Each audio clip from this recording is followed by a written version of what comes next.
السلام عليكم ورحمة الله وبركاته. أصحابتين كسر هذا القناة كنا ما أنتوا حنك هذا الدونا إن شاء الله تعالى إن على مدى آد وقطرها هدي لكل انتهوا إذا أوركله وإني صدق دقة ولا حجيرتا دكتور كذا أما هوسبيتالك فاست waxaa kamid ah hooyada uurka leh hadii isku aragto inay jirkeedu isku bedelayo cadaan gaar ahaan indhaha carabka iyo maxay ahayd calaacaladeeda hadii isku aragto hooyadu waa inay si degdeg ah dhakhtarkeeda ula xiriirtaa ayna la socoto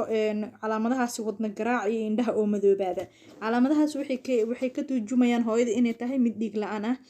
sidoo kale hadii isku aragto hooyada uurka leh dhiig way kan caadada laakiin se oo la socdo xanuun xagga hoose ah hadii iyadan taas isku aragto waa inay si degdeg ah dhakhtarkeeda ula xiriirtaa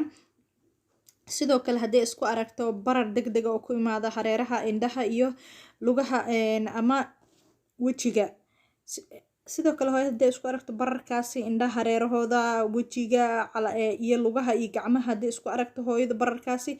hadii isku aragto waa inay dhakhtarka la xiriirtaa insha Allah taala sidoo kale xanuun joogto ah oo dhabarka hoose ah hadii isku aragto hooyadan waa inay si degdeg ah dhakhtarkeeda ula xiriirtaa sidoo kale madax xanuun hadii hooyada isku aragto fara badan iyo cadaadiska dhiigeeda kordhaya waa inay iidan si degdeg ah ula xiriirtaa dhakhtarka taas waxay sababi kartaa inuu hooyadu ku dhaco dhiig kar sidoo kale hooyada hadii isku aragto qoyaan saa'id ah oo la socdo ur oo xagga hoose ka imaanaya hadii isku aragto iidana waa inay si degdeg ah dhakhtarkeeda ula xiriirtaa waxay kamid yihiin calaamadaha halista ah ee la kulanta hooyada uurka leh allaha ka badbaadsho sidoo kale waxaa kamid ah dhaqdhaqaaqa ilmaha oo yaraada hooyadu hadii ay dareemto inuu dhaqdhaqaaqa ilmaheeda uu sii yaraanayo waa inay si degdeg ah dhakhtarka u booqataa si loo ogaado xaaladeeda caafimaad sidoo kale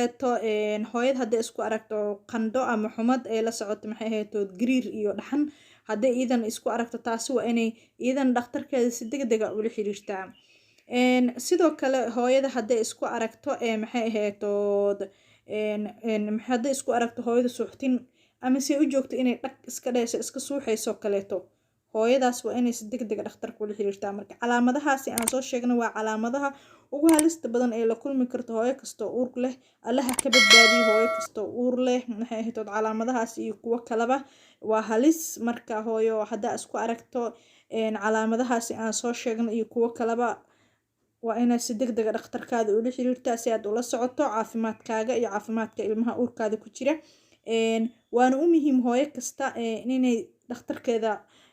la yeelataa xiriir inta ay uurka leedahay fasti maalinta ay uurka laga soo isku aragto ama laga soo sheego ilaa inta ay ka dhalayso hooyada waa inay ku xirnaataa dhakhtarkeeda si ay ula socoto xaaladeeda caafimaadka iyo beebiga caloosheeda ku jira insha Allah taala hooyo kasta uur leh Allah ka badbaadiyo waxyaabahaasi maxay ahayd halista ah Allahan u fududeeyo insha Allah taala kuwana haysana ubad Allah siiyo ubad saalixiin ah oo soo degdeg ah inta haysatana Allah uga dhigo baariyaal maxay ahayd anfaca aakhiriga adduunka insha Allah taala marka hooyo hadii aad calaamadahaas isku aragto ha sii joogin xaafadaada insha Allah taala si degdeg ah u booqo xarumaha caafimaadka sida maxay tahay xarunta aad adiga xiriirka la leedahay oo kaleeto waa u muhiim hooyada inay xarun qaas xiriir la yeelato inta ay uurka leedahay soo dhawaada gacmo furan insha Allah taala